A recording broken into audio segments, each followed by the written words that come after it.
Hey, I'm Zack, America's #1 practical nutrition coach, here to tell you why you think carbs are making you fat. Alright, here's the rundown with carbohydrates. Now, they can make you fat by literally inflating your fat cells. But first, we have to define what carbohydrates are, right? Carbohydrates are any source of sugar. So this is kind of confusing because it includes good sources of sugar with a lot of fiber and a lot of nutrition, such as oatmeal, quinoa, fruits, apples, dates. But it also includes highly processed carbohydrates, such as white bread, Skittles, Jello. Jello has a lot of protein in it too, but you know what I mean. A lot of the processed stuff that messes you up.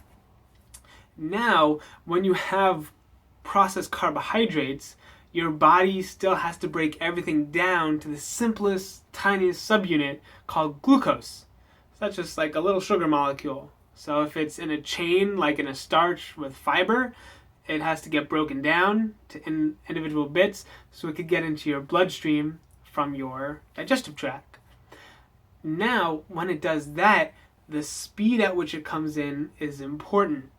So the difference between having your fat cells literally inflated with sugar and having your energy focused as you stay lean and look amazing and turn heads when you walk into a room, the difference between that is timing.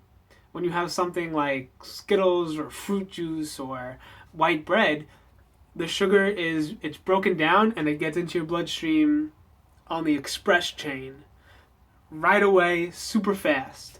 When it gets in super fast, your body freaks out. If you have too much sugar running around your body, you can get seizures. You could mess up the proteins in your body, turn them into advanced glycated end products, which are no good. It causes circulatory issues. It causes metabolic issues. I could do a whole rant on that. I won't. They're bad. You can look it up if you like. Shoot me an email. Ask me away. But yeah, anyway, with all that glucose coming in, your body responds with a huge wave of insulin. And the goal of that is to shove glucose anywhere it can. Now, typically you want to put it to the liver and to the muscles, so it could fuel exercise and it could keep you, living. But when you're just trying to get rid of it, your body doesn't care. It shoves it into fat cells.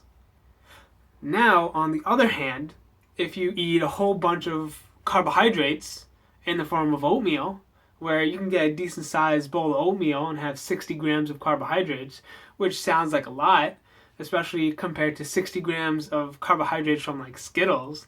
That's probably like 2 bags full, maybe. Or at least it's the same amount of sugar in like a 2 liter of Coke, something like that. Just an extreme amount of sugar. But in the oatmeal, there's fiber that slows down the digestion, and there's fats that slow down the digestion. So maybe when you have 60 grams of carbohydrates from Skittles, it's all getting digested within a half an hour. When you have 60 grams of carbohydrates from oatmeal, it might take up to 3 hours. It might take, an hour and a half. Depends what you eat with it as well. But it's going to take a lot longer. Since it takes longer, your body has more time to process it, and so it doesn't cause as much of an issue. It's the same thing with alcohol. If you take, 1 drink an hour, your body can process that, you're fine. You could, hypothetically, I don't recommend this for health and weight loss, but you can have 10 drinks spread out over 10 hours, and your body will be able to process each one. However, if you have 10 drinks in 1 hour, you're going to be wasted.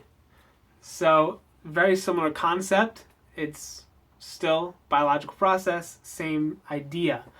So, what you want to do is focus on sources of carbohydrates that are either combined with a protein or fat to slow down the absorption, or you want to be able to have more complex sources of carbohydrates so it takes longer to break them down.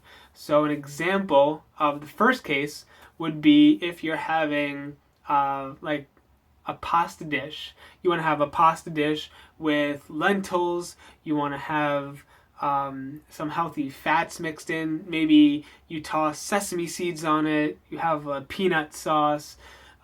Great things like that. Serve it. Do an Italian with garbanzo beans. All of these things will help slow down the absorption of that pasta as sugar. On the other hand, you can also upgrade the grain itself. So instead of having like a pasta dish, you could have, chickpeas with rice and all the stuff you would have with the pasta, you just put with the rice.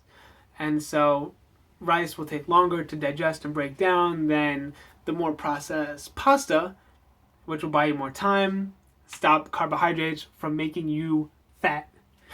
So once again, I'm Zack from dailynutritionhq.com. And if you like this video, then subscribe to find out when I come out with more. Until then, see you next time.